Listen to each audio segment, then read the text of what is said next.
in broad terms, so the use of an agent is certainly the most common way that the SME community will do business in Saudi. SME exporters that are exporting equipment at a pretty small volumes or low values, they won't necessarily be able to justify the cost, although it's not a huge cost, but they won't necessarily be interested in having a legal footprint in the kingdom in terms of their own entity. And so working through a partnering model is the preferred operating model for the SME community in most cases. Strictly speaking, the law is very clear that the use of agents and intermediaries is not permitted. And the Saudi MOD have reiterated this in recent years to say we're not interested in hearing from Saudi middlemen who are selling a portfolio of brochures of different products from companies that they have the rights to from around the world. But of course there's a practical reality here as well, which is, well, those SMEs, if they want to do business in Saudi, they're not going to set up there. So there is a role for a partner. And that word agent is quite controversial. So we tend to use the word partner.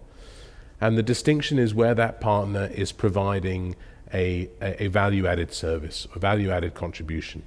So obviously, if you're providing a piece of equipment, that's going to need spares, repairs, warranty, training, other support activities. You might need some support with installation, with commissioning, with import.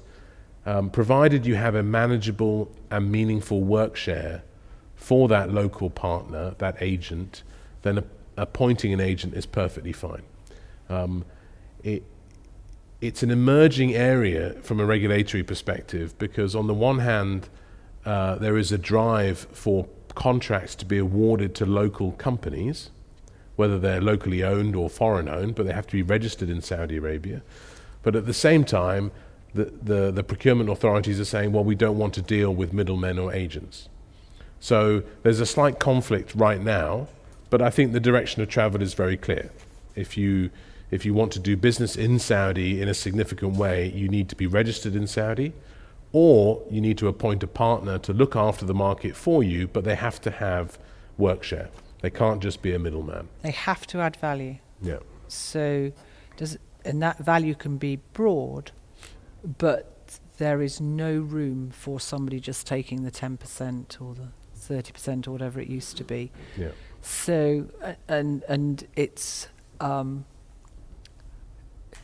you cannot stress how important it is that no company is associated with the old-fashioned style of agent. If they work that out and you're doing that, that's it. So don't even be tempted anymore. I know it's different, but the rules are extremely clear now, and it is monitored. Not necessarily, transparently or overtly that you could show, but believe you me, it's monitored. So don't be tempted by it, and don't let people tempt you to say that leave it with me and I promise you I'll get you these orders and all the rest of it. Just don't do it. But in terms of adding value and doing their work share within Saudi and all the rest of it, that's absolutely fine. But just make sure that you're getting true value added from that partnership, and you'll be fine. And don't rush into those sorts of decisions. As part of the service that we can offer is supply chain capability assessments, putting you in front of people that are known and proven and trusted, as Susanna says, be very careful. The days of people being able to promise contracts and all that sort of stuff are long gone. Yeah, absolutely.